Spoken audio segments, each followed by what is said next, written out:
Hello there. Welcome to Five Figures. Today I'm looking at everything.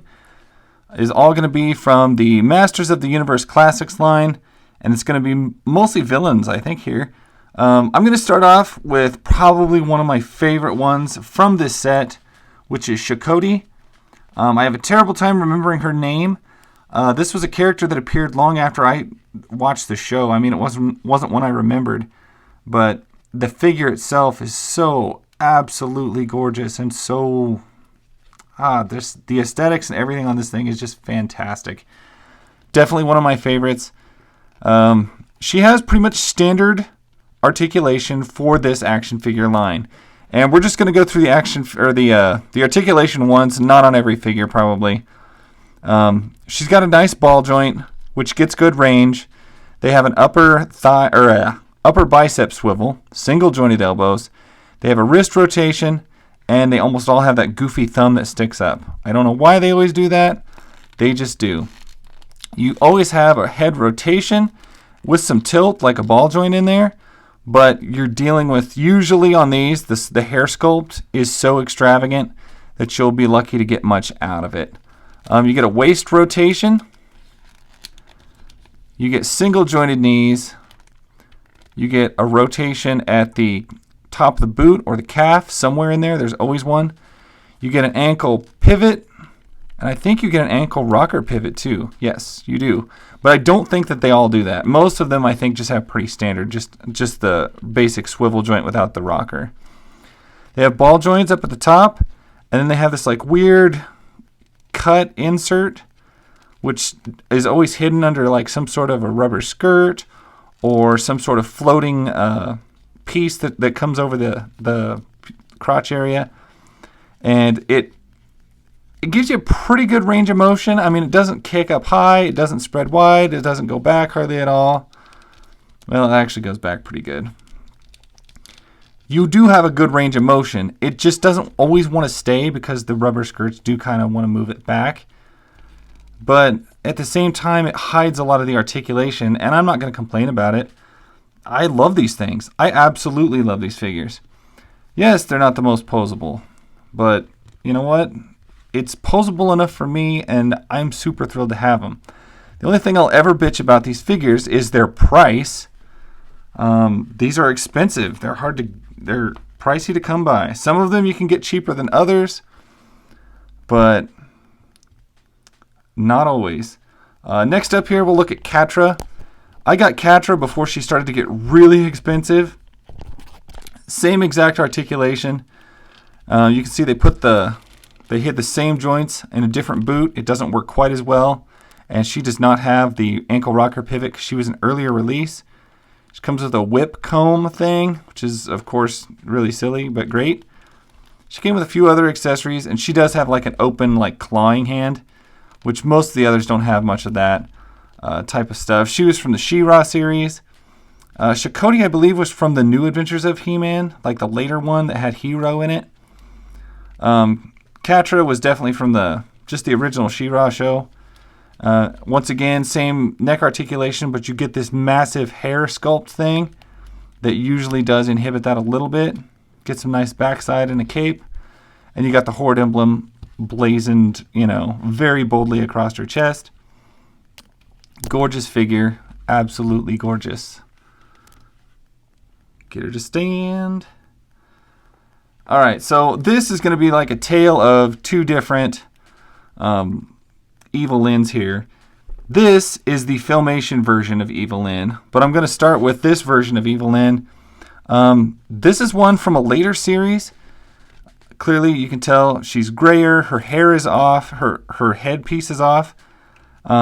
I ended up just getting this one kind of like just randomly on a action figure deal on Facebook, and was really impressed.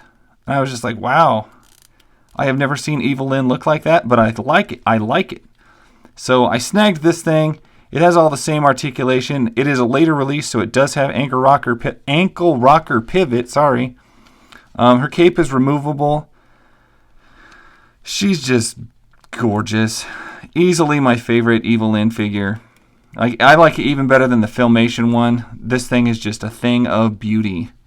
She has this real creepy sorceress, you know, kind of more of a real world look to her, even though she's like grayer and weirder, and something about her kind of reminds me of Ursula from The Little Mermaid, except, you know, way hotter. The Filmation Evilyn, I don't like as much, and the reason I don't is basically, I don't know, stiffness. Something about the way they sculpted this was just not as good. It feels very restricted. And I know I don't say that like articulation is much, but something's wrong with this lower, I don't know. Look at this ass. It looks off-sized. Like this cheek is larger than the other. There's a weird thigh gap here. Like this floating piece was made too wide and too flat. There's just something odd about it. You can never get her legs close together, and I just don't much care for it. Other than that, aesthetically, she looks amazing. She gets the cool like spell hand. She came with a wand and stuff. Just something about it just isn't as good.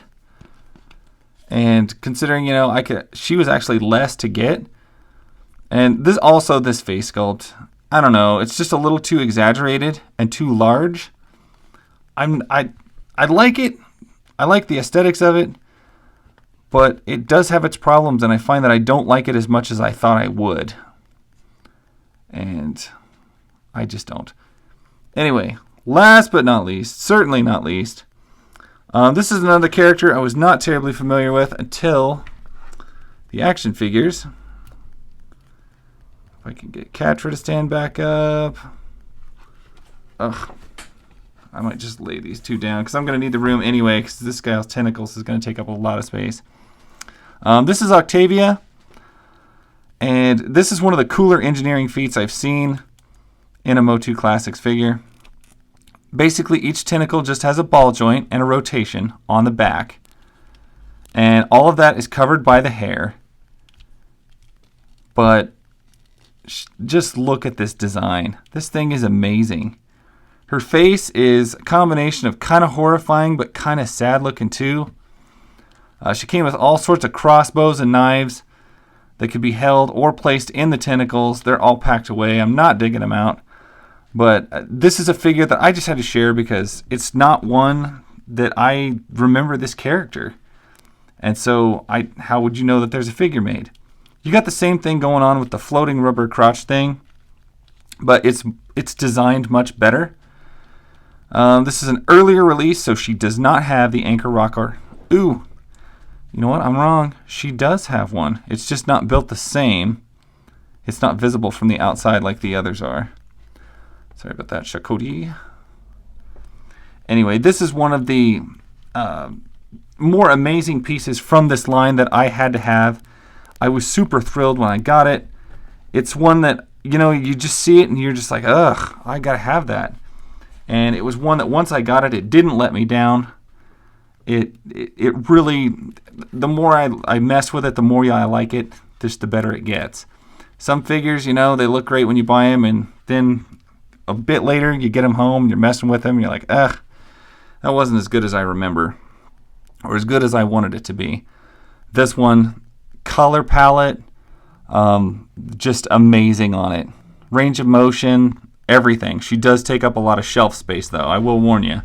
Anyway, that is what I've got. Hope you like this video. If you do, give me a like. You know, maybe check out another one. Anyway, I'll catch you guys later. Bye.